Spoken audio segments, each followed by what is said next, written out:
Welcome back, Podmaters.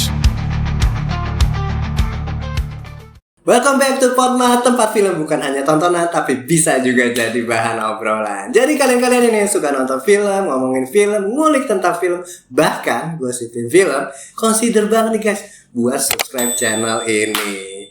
Nah kali ini nih gue mau bahas salah satu film Marvel antihero di tahun ini, yaitu adalah Thunderbolts. Banyak yang bilang ini tuh versi antihero-nya Avengers. Kalau biasanya kita lihat superhero yang shining, noble, glorious. Nah ini kebalikannya nih. Tim ini nih bener-bener tim orang-orang bermasalah, mantan villain, antihero yang dipaksa kerja bareng buat nyelesain masalah sebuah kegagalan proyek pemerintah.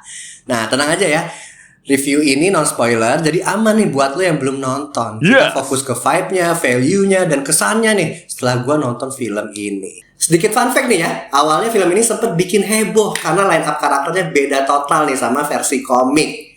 Itu ya, yang sama tuh cuma si Winter Soldier-nya doang. Nah di film ini kita ketemu sama Yelena Belova, Bucky Barnes, Winter Soldier, dan Red Guardian, dan beberapa nama lainnya yang dijadiin satu tim. Uniknya mereka semua punya masa lalu yang kelam. Dan FYI ya, film ini juga sempat kena beberapa kali reshoot. Katanya sih Marvel pengen vibe timnya tuh lebih pas, gak sekedar jadi spin-off aja, tapi bener-bener punya identitasnya sendiri. Dan menurut gua itu cukup kerasa nih di hasil akhirnya. Singkatnya, cerita ini ngikutin kelompok mantan villain dan anti-hero yang dikumpulin pemerintah buat jalanin misi berbahaya. Yang bikin beda, fokus film ini bukan cuma ke actionnya ya, tapi ke dinamika tim yang penuh konflik. Lo bakal ngelihat banyak gesekan, ego, bahkan masa lalu mereka yang menghantui masing-masing karakter. Dan yang paling gue suka, chemistry antara Yelena dan bapaknya nih, Red Guardian, yang pada scene akhir bener-bener cukup menyentuh gue banget. Ditambah ya, Red Guardian ini bener-bener jadi comic relief nih menurut gue. Dia bikin filmnya gak kaku dan masih ada unsur fun ala MCU. Tapi tenang aja Podmothers, di sini juga gue bakal jelasin ya, unsur lucu ala MCU ini gak berlebihan.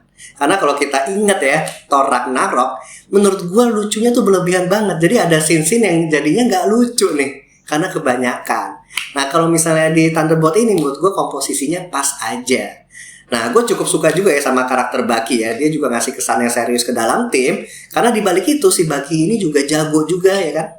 Dan menurut gue ya, yang paling mengambil spotlight itu adalah karakter Bob. Di sini menurut gue Bob hadir sebagai sentry yang ngambil spotlight semua orang nih. Dia sempat jadi jahat, dan gue juga suka nih ya karakter villain yang emang kuat banget dan bingung nih caranya ngalahin dia tuh gimana. Perlu banget sih dibalik kalau kita ngomongin villain ya. Menurut gue perlu pendalaman karakter yang oke banget nih, karena harus ngelawan semua orang si villain ini. Dan balik lagi menurut gue yang ngangkat film Thunderbolt ini adalah si Bob ini.